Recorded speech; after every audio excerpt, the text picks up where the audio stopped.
Olá pessoal, tudo bem? Eu sou o professor Antônio Bruno, da área de códigos, na área de linguagens, códigos e suas tecnologias, mais especificamente, trabalho com literatura.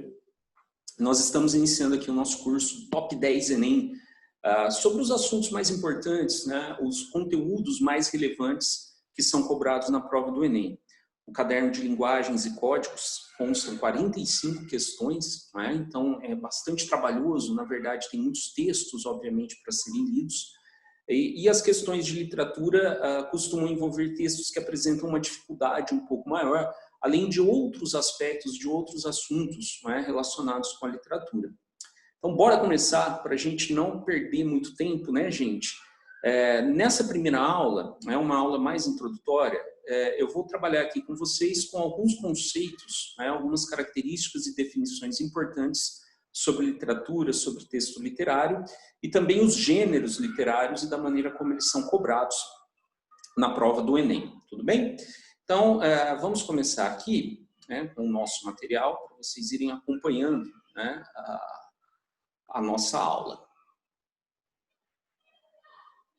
Bom, como vocês sabem, a literatura ela é cobrada no Enem de uma forma diferente dos outros vestibulares.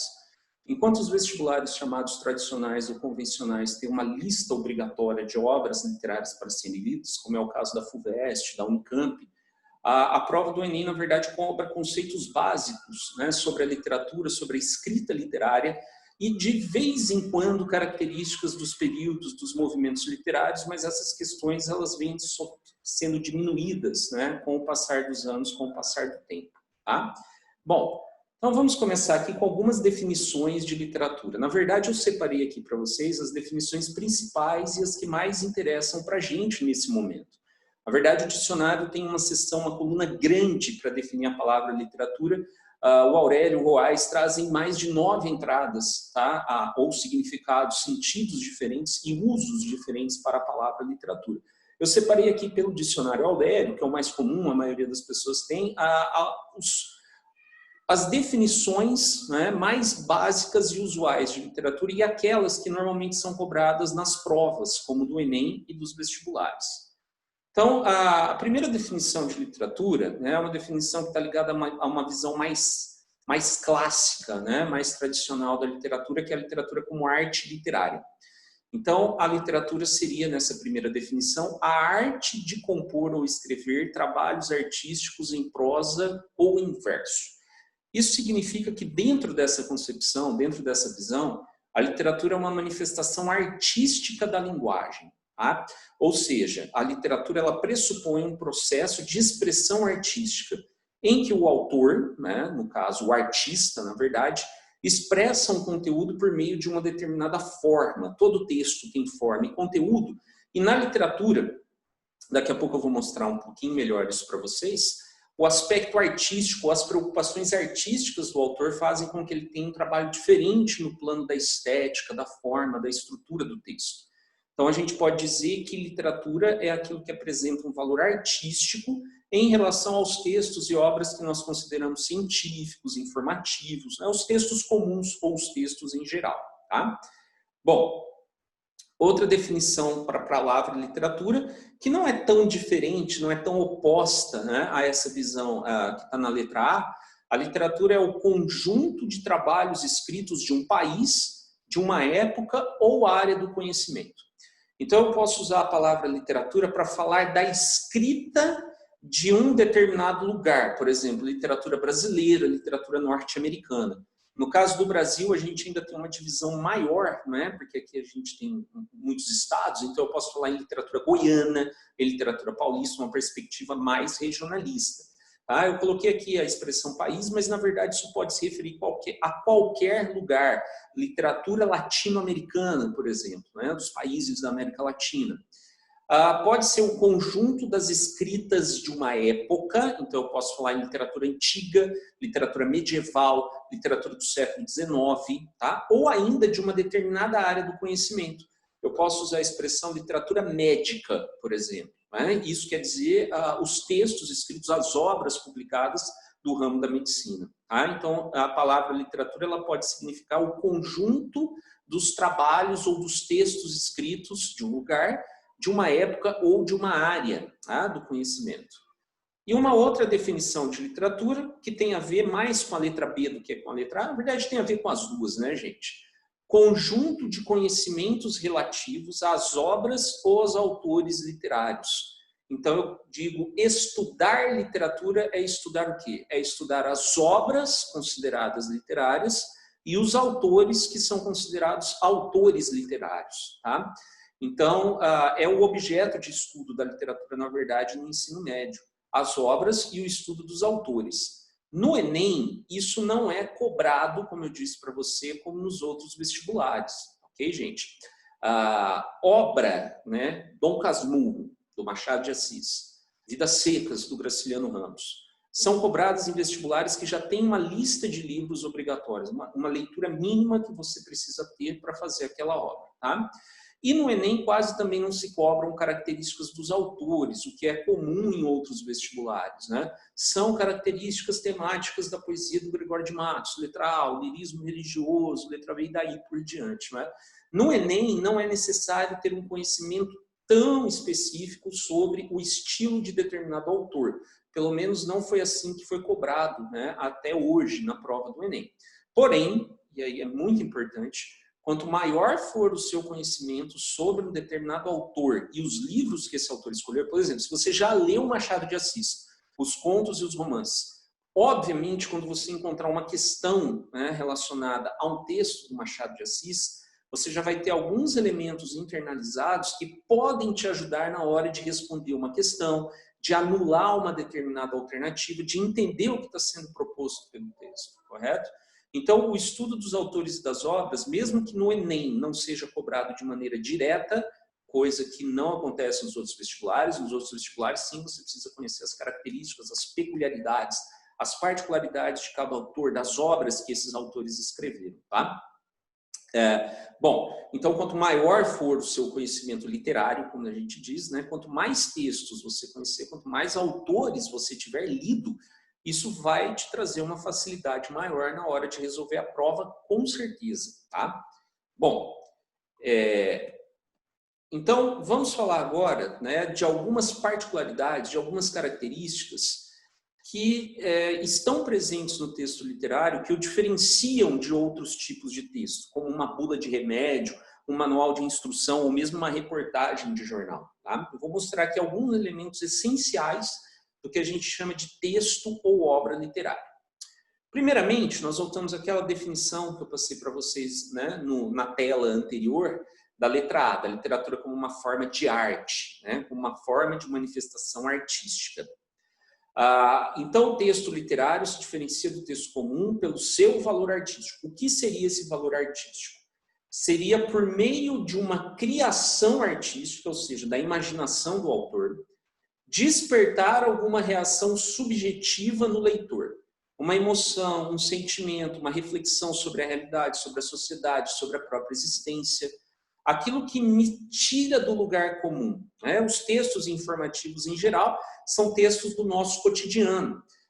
Coisas que acontecem geralmente, ou normalmente, ordinariamente, ou então assuntos os quais nós lidamos de maneira rotineira e cotidiana. Manuais, receitas, reportagens, né, estão presentes no nosso dia a dia. Mensagens, né, de aplicativos de celular, por exemplo, Twitter, WhatsApp. Né? Bom, então, nesse sentido, um livro ou um texto literário ele teria o mesmo poder de um filme, ou de uma canção, ou mesmo de um quadro, outras formas de expressão artística, a mesma capacidade de despertar em quem vê, nesse caso é o leitor, determinada reação subjetiva, né, do campo da sua subjetividade, da sua pessoalidade, da sua individualidade até mesmo. Porque, diante de uma mesma obra, nós podemos ter reações diferentes, porque somos sujeitos diferentes, indivíduos são diferentes. Nós podemos assistir o mesmo filme e você achar maravilhoso e eu achar uma porcaria. A mesma coisa acontece com textos, com obras literárias e com livros, correto? Então, a primeira característica de um texto literário é a capacidade que ele tem, eu não estou dizendo que isso acontece sempre, porque o que te emociona pode não me emocionar, mas é a capacidade, é a potencialidade de um determinado texto em despertar no seu leitor reações, né, de natureza pessoal, individual, reações de natureza subjetiva. Tá? Bom, uma outra característica dos textos literários é a preocupação que o seu autor tem com a forma. Nos textos comuns, nos textos cotidianos, nos textos chamados de normais, naqueles que não têm, né, um princípio literário, a forma ela não é tão importante quanto o conteúdo. Normalmente o conteúdo ou a mensagem transmitida é o que de mais importante o texto tem. Agora, no texto literário, a preocupação com a forma, com a estrutura do texto, que a gente chama de estética, é tão ou mais importante, às vezes, com o seu conteúdo. Tá? Então, quando um autor, um artista, vai se expressar por meio das palavras, quando alguém vai compor um texto de natureza ou de características literárias, ele pensa e, acima de tudo, ele trabalha com os elementos estruturais, com a forma do texto. Tá? E quando nós falamos de forma, nós podemos pensar primeiramente na forma da escrita. Existem duas formas de se escrever um texto. O texto pode ser escrito em prosa ou pode ser escrito em verso. O texto em prosa é o texto comum, é o texto cotidiano, é o texto do nosso dia a dia. Tá? Então, quase tudo que nós lemos está escrito em prosa. O texto em prosa tem uma estrutura linear, ou seja, ele é organizado em linhas contínuas, em linhas seguidas. Eu só posso usar a linha de baixo quando eu atravesso da margem esquerda para a margem direita totalmente o texto. Não podem haver blocos ou espaços no texto. E o texto em prosa é organizado em parágrafos. Aqui nós temos um exemplo de um texto em prosa, né, a chamada prosa literária. Esse aqui é um trecho do livro Vidas Secas, do Graciliano Ramos. Mais do que ler o texto propriamente, se você quiser, você pode ler. Né?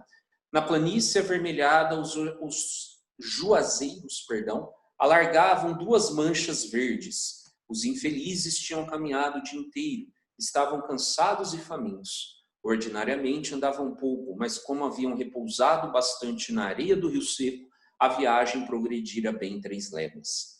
Fazia horas que procuravam uma sombra. A folhagem dos juazeiros apareceu longe, através dos galhos pelados da caatinga rala. E aí termina esse parágrafo, começa o parágrafo seguinte. O parágrafo é esse espaço inicial. Né? Na verdade, o parágrafo não é o espaço, o parágrafo é o bloco textual que deve ser indicado por esse espaço. Né? Então, isso é uma indicação para o leitor que terminou aquele bloco de texto e começou, né, uma outra parte do texto, correto? Então, esse é um texto em prosa, tá? Organizado em parágrafos. Observe como toda a extensão da linha precisa ser ocupada da margem que o texto começa até a margem que o texto termina, correto? Vamos voltar aqui no slide anterior. Tem uma definição de um outro tipo de texto, que é o texto em verso. O que é o texto em verso? Verso é justamente a estrutura textual não convencional, fora do comum. Aquela escrita mais artística, porque mostra um maior trabalho estético. Tá? O texto em verso não é organizado em parágrafos, ele é organizado em estrofes, e o verso ele pode ocupar qualquer espaço da página.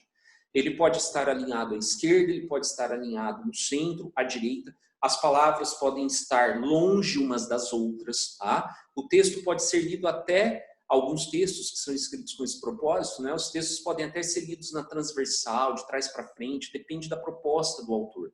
O autor que escreve em versos, que a gente chama de poeta, ele tem uma liberdade de criação muito maior do que o autor que escreve em prosa, que deve seguir as estruturas convencionais da escrita.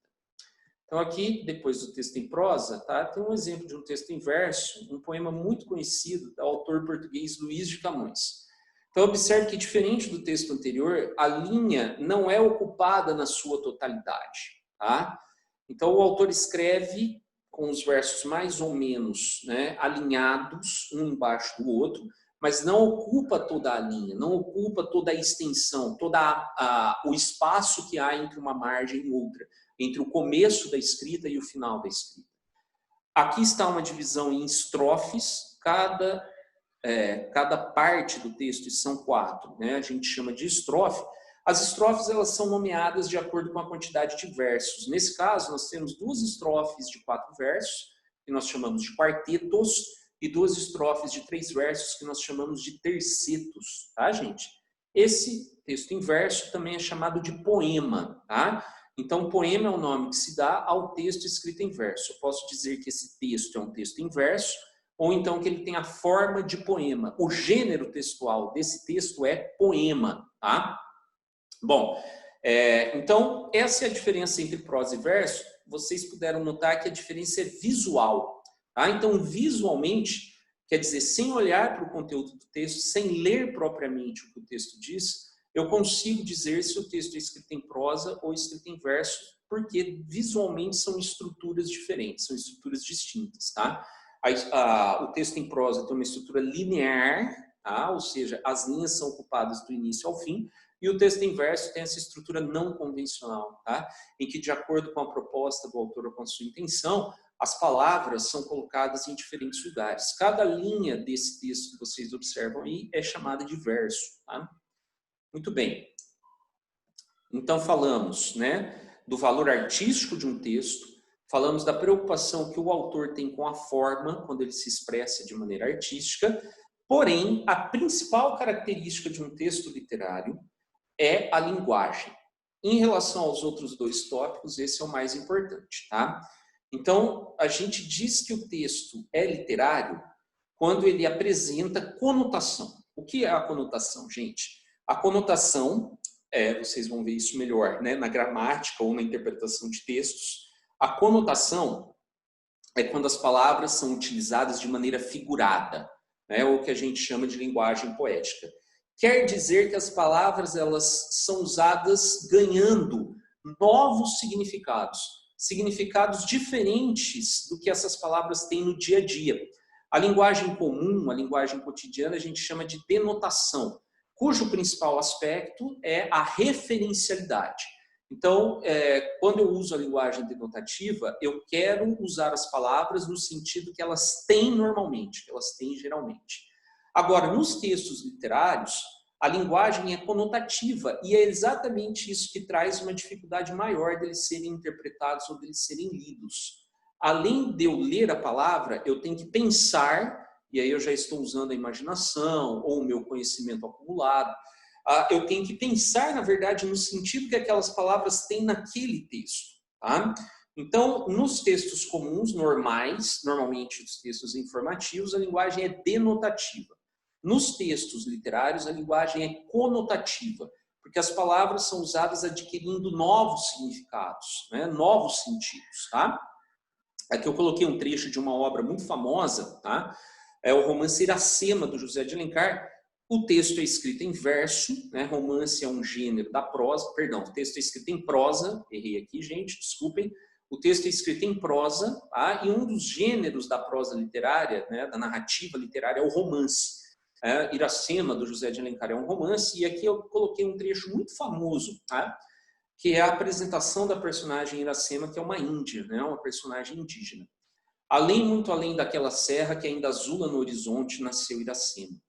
Iracema, a virgem dos lábios de mel, que tinha os cabelos mais negros que a asa da graúna e mais longos que seu talhe de palmeira. O favo da jati não era doce como seu sorriso, nem a baunilha recendia no bosque como seu hálito perfumado. Mais rápida que a ema selvagem, a morena virgem corria o sertão e as matas do Ipu, onde campeava sua guerreira tribo da grande nação tabajara. O pé graço e nu, mal roçando, alisava apenas a verde pelúcia que vestia a terra com as primeiras alas.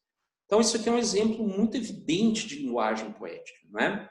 Ao dizer Iracema, a virgem dos lábios de mel, a expressão lábios de mel, na verdade, remetem a uma determinada característica do mel, que é a sua doçura. Quando se diz que a Iracema era a virgem dos lábios de mel, quer-se dizer que os lábios dela eram doces. Pode ser doce pelo gosto, e nós estamos falando do beijo. Podem ser doces os lábios de Iracema devido à doçura das suas palavras, à sua maneira de falar. Então, observe como o uso da conotação, né? Isso é o que a gente chama de metáfora, né? Lábios de mel. Observe como o uso da conotação traz ao texto camadas, né?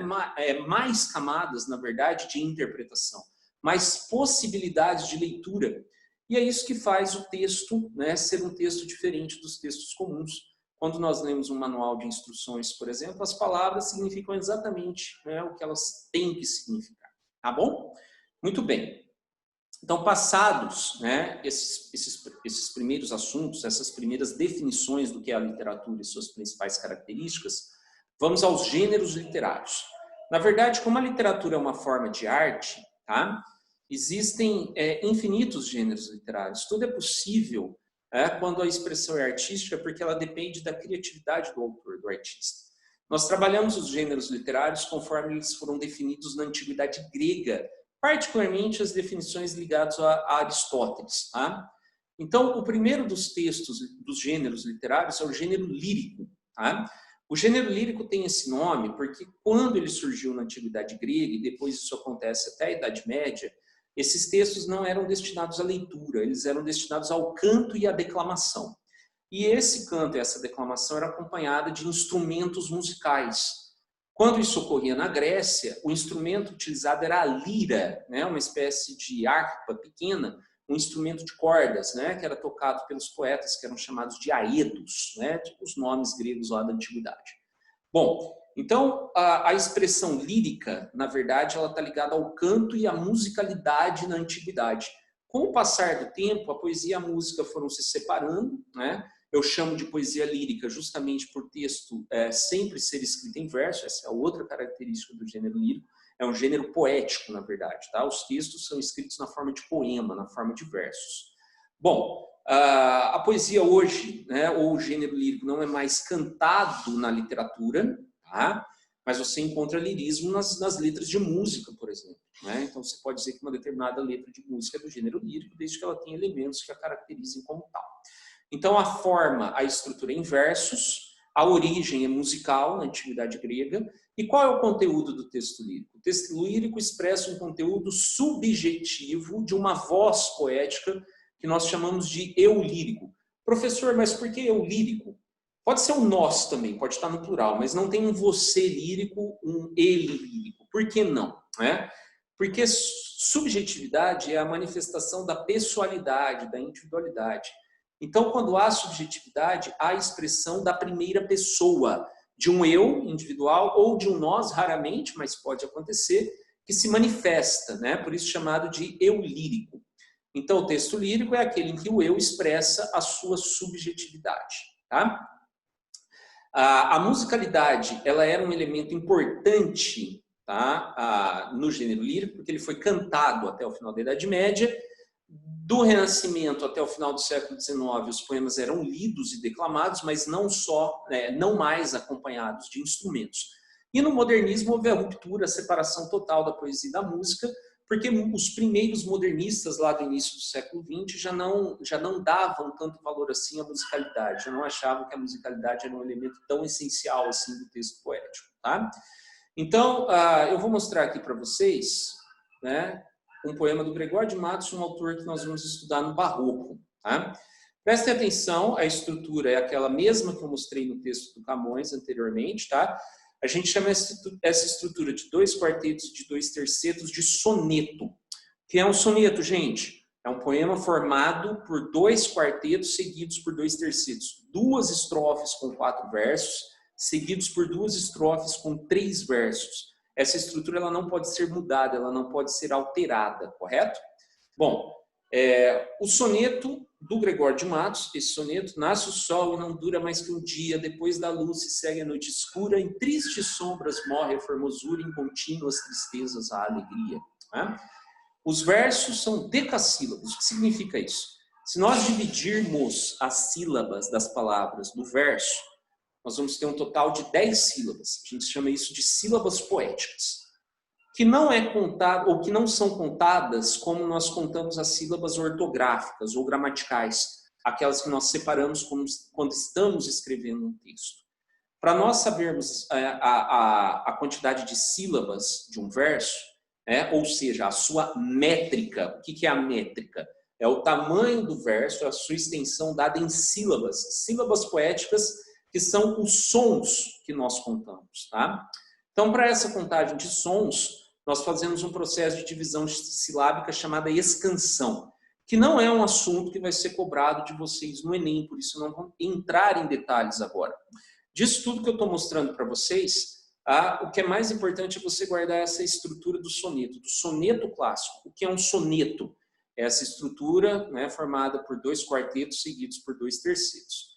Os versos aqui são decassílabos, por isso eles têm essa musicalidade. Vocês perceberam na hora da declamação que há um certo ritmo. Nasce o sol e não dura mais que um dia, depois da luz se segue a noite escura. Em tristes sombras morre a formosura, em contínuas tristezas a alegria. Então vejam como o ritmo da leitura ou da declamação tem a ver com o fato dos versos serem do mesmo tamanho, deles terem a mesma quantidade de sílabas. Os versos também são rimados. Vocês estão vendo essas letrinhas que eu coloquei aí? A, B, B, A. Se nós olharmos para a última palavra de cada verso da primeira estrofe, dia, escura, formosura e alegria. Nós vamos ver que dia rima com alegria e escura rima com formosura. O som dessas palavras é parecido, né? Por isso elas são rimadas. Então, o primeiro verso rima com o quarto e o segundo verso rima com o terceiro. Eu uso as letras iguais para falar dos versos rimados. A, B, B, A. Quer dizer que os versos que têm a letra A, o primeiro e o quarto, são rimados. O segundo e o terceiro versos também são rimados, mas tem uma rima diferente, né, dos versos anteriores, correto? E você pode aplicar esse mesmo raciocínio no texto todo, ok?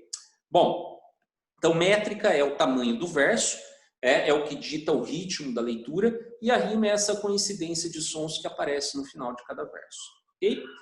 Agora um exemplo para vocês de como o texto não precisa ter essa estrutura tão rígida, esteticamente falando.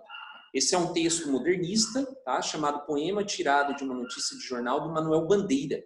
Aqui nós temos os chamados versos livres, que é quando os versos não têm essa mesma simetria, não são do mesmo tamanho. João Gostoso era carregador de feira livre e morava no Morro da Babilônia, num barracão sem número. Uma noite ele entrou no bar 20 de novembro, bebeu, cantou, dançou, depois se atirou na Lagoa Rodrigo de Freitas e morreu afogado. Esse colchete que vocês veem, né, na segunda e na última linha, quer dizer que não coube o verso inteiro no espaço da linha, da margem esquerda à margem direita. Então, quando você encontrar esse colchete, significa que o que está escrito depois dele, na verdade, pertence ao verso anterior, a linha de cima. Então, o Morro da Babilônia no barracão sem número, na verdade, não é o segundo verso, ele é a outra parte do primeiro verso. Assim como a palavra afogado está no verso, depois se tirou da Lagoa Rodrigo de Freitas e morreu afogado. Isso é verso livre, que só é admitido a partir do modernismo. Claramente, nesse texto, nós percebemos que o autor deu menos importância para a forma e mais importância para o conteúdo. Ok, gente? Então, conforme nós vamos estudando, nós vamos aprendendo essas diferenças, né? Entre o gênero lírico, ou a poesia que era feita lá no século XVII, da poesia que foi feita no século XX, né? O chamado modernismo. Tá certo? Bom, continuando os gêneros literários, agora vamos falar do gênero dramático. Tá? O que é o gênero dramático? Né? O segundo dos grandes gêneros. O gênero dramático é o texto que foi escrito com o objetivo de ser encenado por atores. Professor, o autor não escreveu o texto para ser lido? Escreveu. Mas quem ele queria que lesse era o ator que ia representar aquele personagem da história. Tá? Então, o gênero dramático, drama em grego vem de agir, né, de ação. Drama significa encenação, dramatização, representação. É o texto em que os atores vivenciam ou encenam um determinado enredo escrito por um autor. Então, o gênero dramático, ele na verdade está aproximando duas formas de arte. A literatura, que é o texto escrito pelo autor, e a dramaturgia, que é a arte, né, da representação ou da encenação que cabe ao ator. A dramaturgia nós não vamos trabalhá-la. Os elementos dramatúrgicos, né, de uma peça teatral ou de um filme, os elementos dramatúrgicos estão ligados à representação do ator, que são a iluminação, o figurino, né, os objetos de cena. Tá? Esses a gente não dá tanta importância assim quando nós analisamos a estrutura literária de um texto dramático. Então, o texto foi escrito com o propósito de ser encenado por atores, e o objetivo de texto é despertar uma determinada reação no espectador ou no conjunto de espectadores que é a plateia. Se o objetivo do autor do texto é fazer as pessoas rirem, então ele coloca ali situações cômicas ou engraçadas, tá? O objetivo pode fazer as pessoas se comoverem, ou na verdade terem um sentimento de compaixão, de piedade sobre um determinado assunto, uma determinada situação. O texto dramático é escrito tanto em prosa quanto em verso, o mais comum é que ele seja escrito em prosa, tá? Bom, então eu tenho gênero dramático nas peças teatrais, nos roteiros de cinema e nos roteiros de séries de novelas para televisão. A verdade, o texto dramático é o texto que o ator vai decorar, tá? Então ele foi escrito por alguém com a intenção de ser decorado e encenado por um determinado sujeito, nesse caso, o ator, correto? Todo lugar em que há uma representação de atores, nós temos dramaturgia, ou gênero dramático, tá? Se você, quando vai contar uma história para alguém, imita uma determinada pessoa, ali há dramaticidade naquele momento. Dentro daquela narrativa, existe um aspecto dramatúrgico, já que você está imitando, você está ensinando, correto?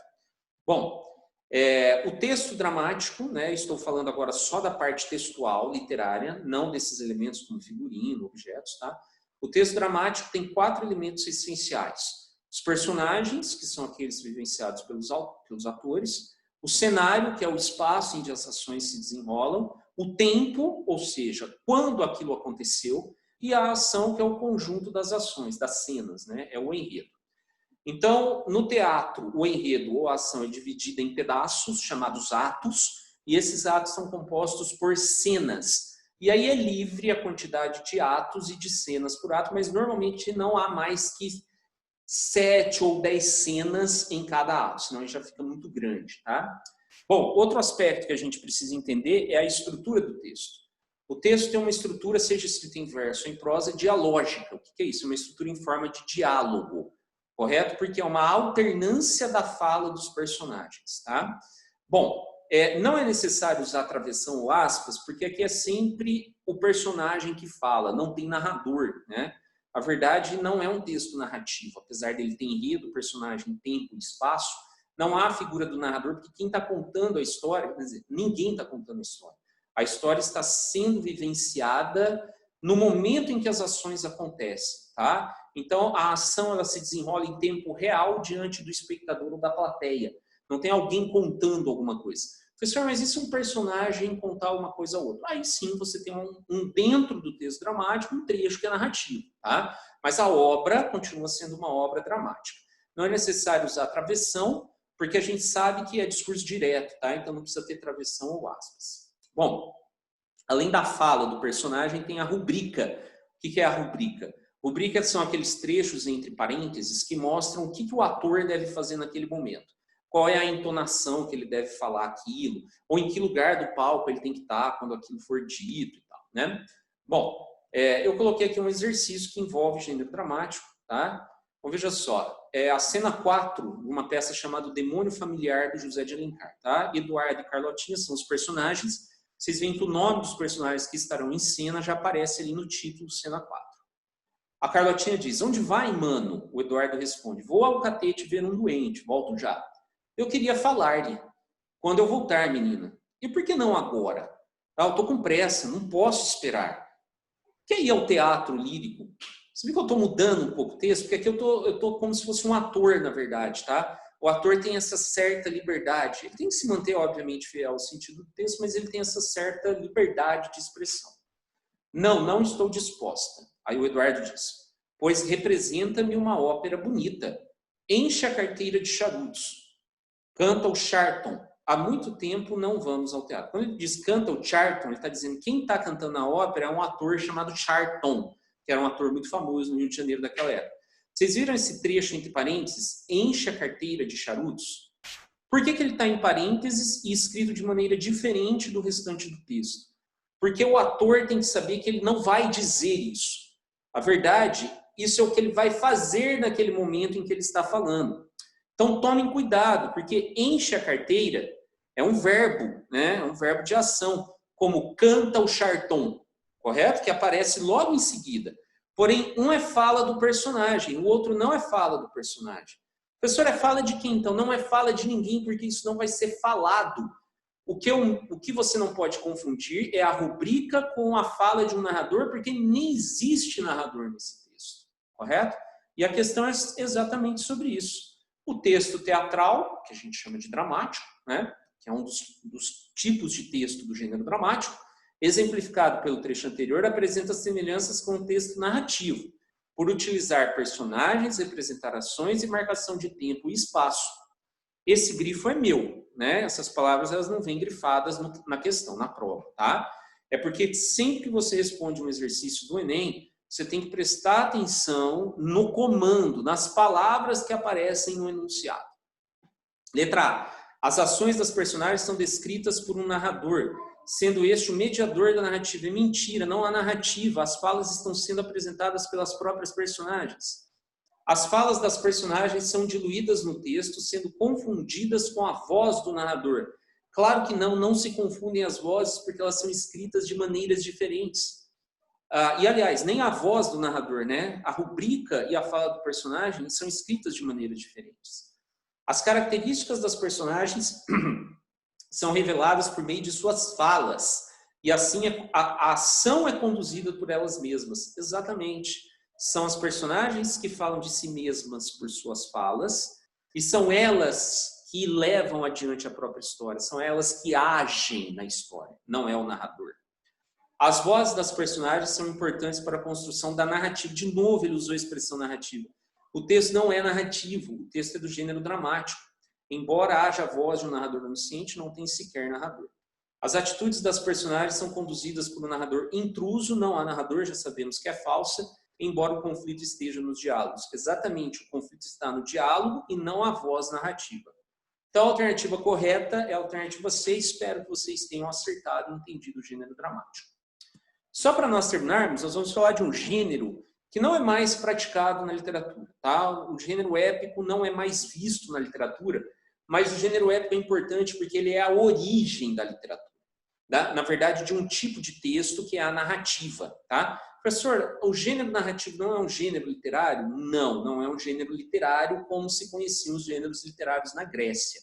A verdade, narração é uma tipologia textual e não um gênero textual, tá? O gênero épico é o gênero das epopeias, as primeiras narrativas escritas. As primeiras narrativas de ficção, tá? São chamados de poemas épicos, as epopeias, porque eram escritas em verso. Então, a estrutura do gênero épico é em verso, tá? A narrativa só passa a ser escrita em prosa no final do século XVIII, que é o início do romantismo, tá bom? O enredo de uma obra épica, de uma epopeia, conta a trajetória, a gente chama de peripécia, tá? Mas as ações de um personagem chamado herói épico. Esse personagem é chamado de herói porque ele tem qualidades como a força, a bravura, a coragem, a agilidade, tá? Ele tem características sobre-humanas, sobre o que está acima. Então, são características que o aproximam dos deuses e dos semideuses. E, na verdade, os textos épicos na antiguidade, eles envolviam muito essas lutas com a mitologia, tá? Os heróis, na verdade, estão envolvidos em um jogo, né, que envolve também os deuses e a sua relação com os homens, a humanidade. Isso porque o gênero épico é a representação dos elementos da Grécia Antiga, né?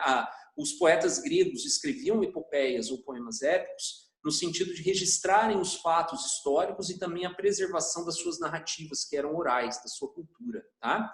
Então, os enredos épicos costumam apresentar uma mistura de fatos reais, que geralmente são episódios históricos, história com H maiúsculo, como a Guerra de Troia, no caso da Ilíada, e fatos fictícios, que normalmente têm a ver com a mitologia.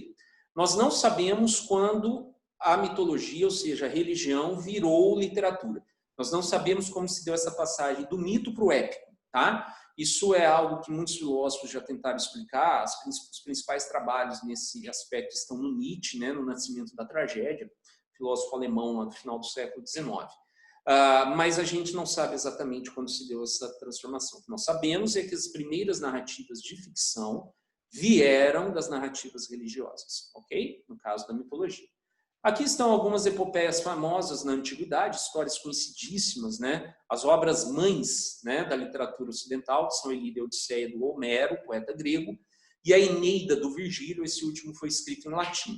Na Idade Média não houve produção épica, tá? E no Renascimento o gênero foi resgatado pelo Dante na Itália e pelo Camões em Portugal. Os Lusíadas, a obra do Luís de Camões, é o grande poema épico da língua portuguesa. Conta a história da viagem do Vasco da Gama até as Índias, tá?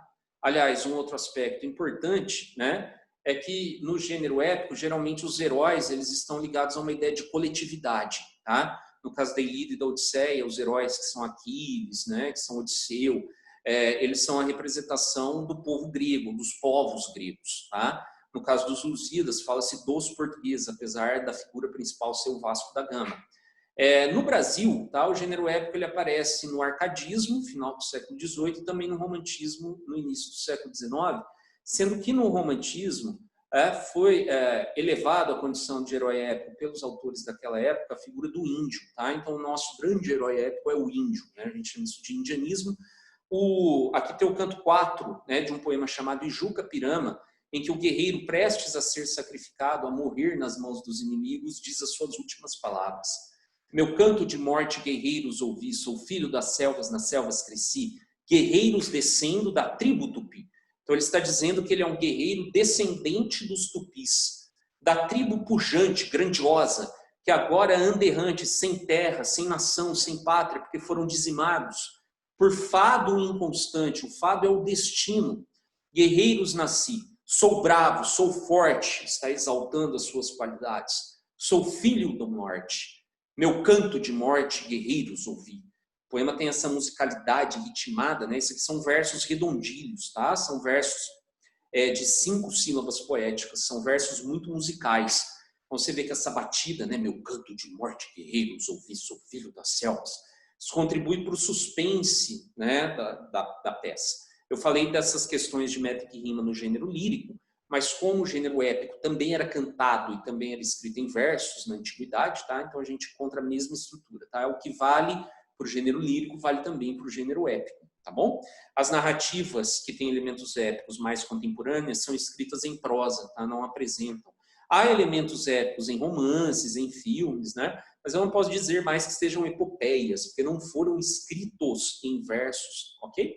Bom, então acho que deu para vocês terem uma noção aí, né? Algumas características importantes, né? Do texto literário e dos principais gêneros literários, tá bom, pessoal? Encerramos aqui essa nossa primeira aula.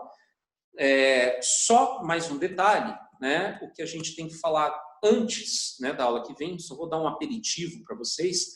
Nós vamos começar o estudo das escolas literárias.